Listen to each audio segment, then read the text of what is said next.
सुरेश बाजार में अपना पकौड़े का ठेला लगाता था।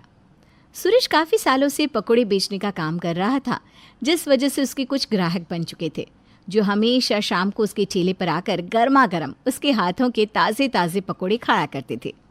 ऐसे ही एक दिन महंगाई बढ़ने के साथ साथ सुरेश अपने पकौड़ों के दाम भी बढ़ा देता है। सुरेश भैया, जल्दी से गर्मा गर्म प्याज के और आलू के पकोड़े लगा दो ना। राहुल भैया, पहले ही बता देता हूँ, प्याज के पकोड़े 25 रुपये हो चुके हैं और आलू के पकोड़े 20 रुपये के। अब बोलो, प्याज के पकोड़े कितने दूँ और आलू के कितने?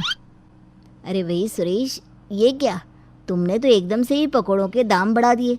कम से कम दाम बढ़ाने से पहले ग्राहकों को तो बता देते। अरे भैया, महंगाई देख रहे हो ना, किस तरह से आसमान छू रही है। महंगाई रातों रात बढ़ जाती है। अब इसमें मुझे अपना भी तो मुनाफा देखना पड़ेगा ना। बात तो तुम्हारी बिल्कुल सही है सुरेश भाई। खैर, जितने के भी पकोड़े हैं उतने के लगा दो। इस तरह से पकौड़ों के दाम बढ़ाने के बाद भी सुरेश के ग्राहक कम नहीं होते और पहले की तरह उसके पास सुबह शाम भीड़ लगी रहती है। ऐसे ही एक दिन, सुरेश भैया, जल्दी से मेरे 25 की प्याज की पकोड़े पैक कर दो। और हाँ, मेरी धनिया की चटनी और लाल वाली तीखी चटनी देना मत भूलना। बिना चटनी की तो पकोड़ों में स्वाद ही नहीं आता। हाँ हाँ बहन, बस अभी देता हूँ, 5 मिनट का सब्र रखो। दुकान पर इतनी भीड़ है कि पता ही नहीं चलता कौन पहले आया और कौन बाद में। तभी तो सुरेश भैया मैं तुम्हें कहती हूँ कि तुम अपना खुद का दुकान खोल लो या एक लड़का रख लो। इससे तुम्हें काफ़ी मदद मिलेगी और शायद तुम्हारी आमदनी पहले से भी ज़्यादा बढ़ जाए। उस औरत की बात सुनकर अब सुरेश के मन में भी अपनी खुद की दुकान करने का लालच आ जाता है, क्योंकि अब सुरेश जल्द से जल्द अपनी पकौड़ों की दुकान खोलना चाहता था। इसलिए वो एक बार फिर से पकौड़ों का दाम बढ़ाने की सोचता है। कुमकुम, मैं क्या सोच रहा हूँ कि क्यों ना बहुत जल्द मैं भी खुद की पकौड़ों की दुकान खोल लूँ। मेरे ठेले पर काफ़ी भीड़ लगी रहती है। सोचो, अगर मैं खुद की दुकान खोल लूँगा तो हमारे पकौड़ों की कितनी बिक्री होगी। ये तो बहुत अच्छी बात है। मैं तो कहती हूँ आप जल्द से जल्द अपनी खुद की पकौड़ों की दुकान खोल ही दीजिए। पर एक दिक्कत है कुमकुम, आज जब मैं ठेला लेकर घर आ रहा था तो रास्ते में मैंने खाली दुकान देखी और जब मैंने उसका रेट पता किया तो पता चला कि वो दुकान 4 लाख में मिलेगी। अब मेरे पास इतनी बड़ी रकम तो है नहीं, इसलिए मैंने सोच लिया है कि मैं अपने पकोड़े का दाम एक बार फिर से बढ़ा दूंगा। वैसे भी मेरे पकोड़े सबको पसंद है। देखना, दाम बढ़ने के बाद भी सब मेरे ही ठेले पर आएंगे पकोड़े लेने के लिए। सुरेश जी, इतना लालच ठीक नहीं है। अगर ग्राहक ने आना बंद कर दिया तो हमारा ही घाटा होगा। और 4 लाख की तो बात है, हम किसी से उधार ले लेंगे और धीरे धीरे वो पैसे चुकाते रहेंगे। कुमकुम, तुम इतना डरती क्यों? और ये काम तुम्हारा नहीं है सोचने का, ये काम मुझ पर ही छोड़ दो। कुमकुम के समझाने पर भी सुरेश उसकी नहीं सुनता और अपनी मनमानी करता है। सुरेश लालच में आकर अपने पकोड़ों के दाम एकदम से बढ़ा देता है। अब प्याज के पकोड़े 25 रुपये से सीधा 35 रुपये कर देता है और बाकी के पकोड़े के दाम भी इसी तरह से बढ़ा देता है।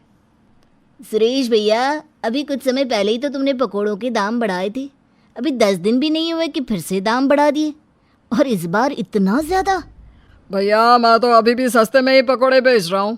यही पकोड़े आपको बाहर 40 रुपये में मिलेंगे, वो भी बिना किसी चटनी के। अब अगर तुम्हें मेरे पकोड़े लेने हैं तो लो, वरना तुम यहाँ से जा सकते हो। लाइन में और भी ग्राहक खड़े हैं, हटिए। अगर ऐसी बात है तो मुझे नहीं चाहिए तुम्हारे पकोड़े। इस तरह से वो आदमी नाराज़ होकर वहाँ से चला जाता है। पकोड़े के दाम बढ़ने की वजह से अब धीरे धीरे सुरेश के पास ग्राहक कम होने लगते हैं और उसी बीच सुरेश के ठेले के सामने आलू कचौरी वाला आ जाता है, जो 20 रुपये में आलू कचौरी बेच रहा था। उसकी आलू कचौरी काफ़ी टेस्टी होती है, जिस वजह से अब सुरेश के सारे ग्राहक उस कचौरी वाले के ठेले पर चले जाते हैं। ये देखकर सुरेश को बहुत गुस्सा आता है। मैंने थोड़ा सा दाम क्या बढ़ाया, ग्राहकों ने तो आना ही कम कर दिया। और जब से ये कचौरी वाला आया है तब से मेरे ठेले पर आकर कोई पकोड़े भी नहीं खा रहा। इस कचौरी वाले को तो अपने रास्ते से हटाना ही होगा। अब क्या था, अब शाम को जब कचौरी वाला अपना ठेला लेकर घर जाने लगता है तो सुरेश कचौरी वाले से कहता है, भाई, कुछ दिनों से देख रहा हूँ तुम्हारे ठेले पर काफ़ी भीड़ रहती है। जैसे लोगों को मेरे पकोड़े पसंद है, ठीक उसी तरह से तुम्हारी आलू कचौड़ी भी। अब हम दोनों मिलकर अपनी दुकान खोल ले और दुकान में 2 काउंटर लगा ले, एक पकौड़ों की और एक कचौरी की। सोचो हम दोनों का कितना मुनाफा होगा। भाई बात तो तुम बिल्कुल सही कह रहे हो, पर मेरे पास इतने पैसे नहीं कि मैं अपनी खुद की दुकान खोल सकूं। भाई तभी तो बोल रहा हूँ कि पार्टनरशिप में दुकान कर देते हैं। आधे पैसे मैं दूंगा, आधे पैसे तुम देना। मैंने तो एक दुकान भी देख ली है 4 लाख में। दुकान भी अच्छी है, मौका अच्छा है। 2 लाख तुम जमा कर दो, 2 लाख मैं जमा कर देता हूँ। इस तरह से सुरेश कचौरी वाले से बात कर लेता है और घर जाकर सारी बात अपनी बीवी को बताता है। कुसुम, अब देखना अपने पति का दिमाग। हम दोनों उस दुकान को खरीदेंगे और उसके बाद जब मेरी दुकान चलने लगेगी तो कुछ ही महीनों बाद मैं उस कचौरी वाले को दूसरी दुकान लेने को कहूँगा। इस तरह से उसके ग्राहक भी मेरे पास आ जाएंगे और वो नई जगह पर जाकर फिर से ग्राहक जोड़ेगा। सुरेश जी, मैंने आपसे पहले भी कहा था और एक बार फिर से कह रही हूँ, इतना लालच अच्छी बात नहीं है। कहीं ऐसा ना हो कि लालच में आकर आप अपना ही नुकसान कर लें। कुमकुम, तुम कैसी पत्नी हो जो अपने पति का साथ नहीं दे सकती? छोड़ो ये सब। ये बताओ कि तुम्हारे पास कितने पैसे और गहने पड़े हैं, क्योंकि मुझे कहीं से भी 2 लाख का इंतज़ाम करना होगा ताकि मैं जल्द से जल्द अपनी खुद की दुकान खोल सकूं।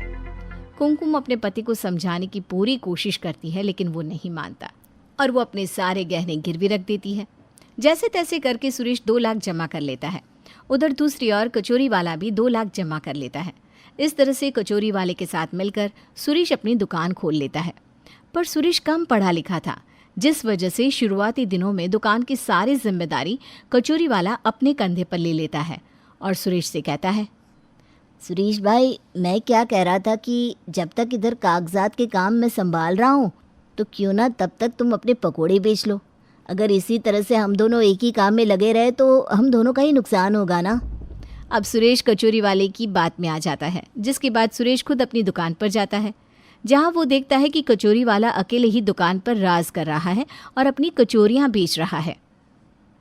अरे भाई, तुमने दुकान का उद्घाटन भी कर दिया और कागजात के सारे काम भी कर लिए और मुझे बताया भी नहीं। और तुमने सिर्फ एक काउंटर क्यों रखा है? हम दोनों तो पार्टनर्स हैं ना, और दुकान खोलने का आइडिया भी मेरा ही था। बोलो मत, इसमें जितने तुम्हारे पैसे लगे हैं उतने मेरे भी लगे हैं। भाई तुम कौन हो? मेरी दुकान को अपना कैसे कह रहे हो? बड़ी मेहनत करके मैंने अपनी ये दुकान खोली है। अगर तुमने अब मेरी दुकान को अपना कहा ना तो मैं पुलिस को बुला लूँगा और तुम्हें जेल में डलवा दूँगा। चलो चलो निकलो यहाँ से, हटो। सुरेश अब चाहकर भी अपनी दुकान कचौरी वाले से नहीं ले पाता और इस तरह से सुरेश को उसके लालच का फल मिल जाता है, जिसके बाद एक बार फिर सुरेश अपना ठेला लगाना शुरू कर देता है और पकोड़े बेचना शुरू कर देता है, जिसके बाद एक बार फिर ग्राहकों की भीड़ उसके पास जमा हो जाती है और वो अपने साथ हुई नाइंसाफ़ी को भूल जाता है।